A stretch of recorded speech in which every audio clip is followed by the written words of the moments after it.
चलते हैं mental math class 9th के नेक्स्ट क्वेश्चन की तरफ। मैं हूं हरी सर और आप देख रहे हैं मेरा यूट्यूब चैनल चलो कदम बढ़ाए। जो बच्चे हिंदी मीडियम में पढ़ते हैं उनके लिए एक अलग से चैनल है जिसका नाम है मैथ्स विद हरी सर। तो यहाँ पर हम करने वाले हैं क्वेश्चन नंबर 32। देखिए क्या कहता है क्वेश्चन नंबर 32, ये आपके सामने है। In the given figure P Q R S is a parallelogram. ठीक है, ये पी क्यू आर एस एक पैलोग्राम है। If x and y are the mid point of P Q and S R. ठीक है, यहाँ पर x और y, पी क्यू पर x और एस आर पर y, ये क्या है, मिड पॉइंट है, रिस्पेक्टिवली दिया हुआ है। एंड डायगोनल एस क्यू, और एस क्यू को ज्वाइन किया गया है ये डायगोनल को। ठीक है, तो find the ratio parallelogram X Q R Y, X Q R Y, यहाँ पर ये देख रहे हैं इसका, और जो ट्रायंगल है Q S are, ratio find out करना है।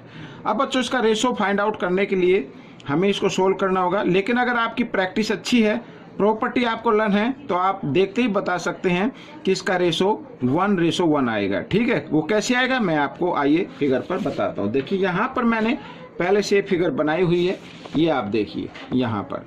ठीक है, अब बच्चों देखो P Q R S is a parallelogram, तो जिसके अपोजिट साइड क्या होती हैं, इक्वल भी होती है और पैरेलल भी होती हैं। तो यहाँ पर ये मिड पॉइंट दिया हुआ है पी क्यू का x और ये एस आर का y। तो एक्स वाई को ज्वाइन किया, तो ये एक्स वाई को ज्वाइन किया तो यहाँ पर क्यू आर के पैरेलल आ गया। ठीक है, और एक्स क्यू पैरेलल है वाई आर, तो ये एक पैलोग्राम बन गया। तो अब इसका एरिया क्या होगा, इसका area P Q R S के हाफ के इक्वल होगा। क्यों? क्योंकि यहाँ पर ये मिड पॉइंट गिवन है। भाई ये तो सेम है ना, ये दोनों साइड तो सेम रहेंगी। ठीक है, इनमें तो कोई फर्क नहीं पड़ा, लेकिन जो हाफ हुई है वो पी क्यू और एस आर हुई है हाफ। तो इसका मतलब ये साइड हाफ हो गई, तो एरिया भी क्या हो जाएगा, हाफ हो जाएगा। समझ में आ गया? तो एक्स क्यू आर वाई का area P Q R S के हाफ के इक्वल होगा। ठीक है, एक तो ये चीज। दूसरा यहाँ पर एस क्यू आर, ये सेम और parallelogram P Q R S same base पर बने हैं एस आर पर, between the same parallel line है। तो इस कंडीशन में जो एरिया ऑफ ट्रायंगल होता है वो इक्वल होगा पैलोग्राम के हाफ के इक्वल। ठीक है, आइए कैसे होगा, आइए हम इसको कर लेते हैं। सबसे पहले देखो यहाँ पर P Q R S is a parallelogram. ठीक है बच्चों, यहाँ पर तो जिसमें P Q parallel S R and P Q equal S R, ये समझ में आ गया।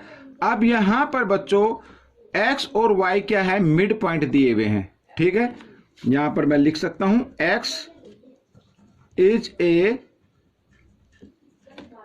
Mid point of P Q and y is a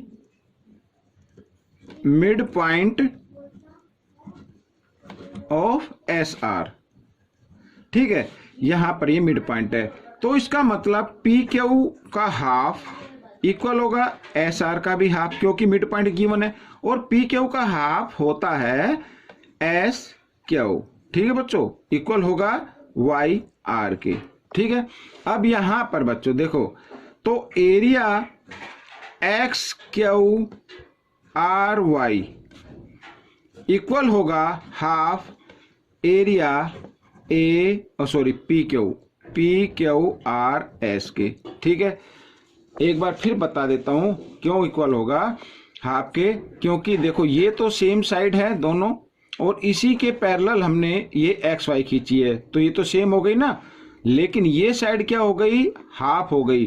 तो अगर ये साइड हाफ हो गई तो एरिया भी क्या हो गया, हाफ हो गया। एक तो ये आपका इक्वेशन 1 बन गई। ठीक है, अब सेकेंडली यहाँ पर ट्रायंगल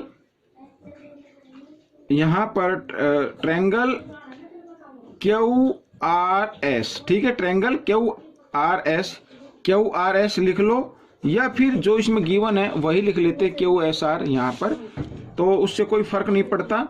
तो कुछ बच्चों के कमेंट्स आ जाते हैं सर इसमें ये था, तो मैं वही लिख लेता हूं जो दिया हुआ है।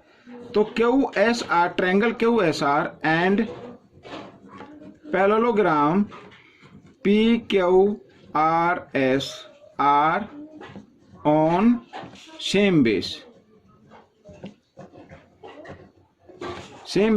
एस आर पर है, सेम बेस पर, and between the same parallel line,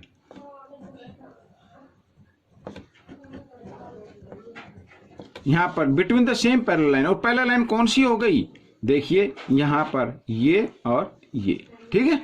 तो यहां पर लिखेंगे P Q parallel S R. तो इस कंडीशन में एरिया, जो ट्रायंगल का एरिया होगा क्यू एस आर, वो इक्वल होगा हाफ एरिया पैरेललोग्राम, यहां पर मैं लिख देता हूं किसके, पी क्यू आर एस के, ठीक है बच्चों, ये सेकंड आ गई। अब 1 और 2 से अगर हम देखें, 1 और 2 से अगर हम देखें, देखो 1 और 2 में P Q R S, half P Q R S equal आ रहा है एक्स क्यू आर वाई के, और यहां पर भी पी क्यू आर एस का हाफ इक्वल आ रहा है क्यू एस आर के। तो इसका मतलब दोनों क्या हो गए, इक्वल हो गए।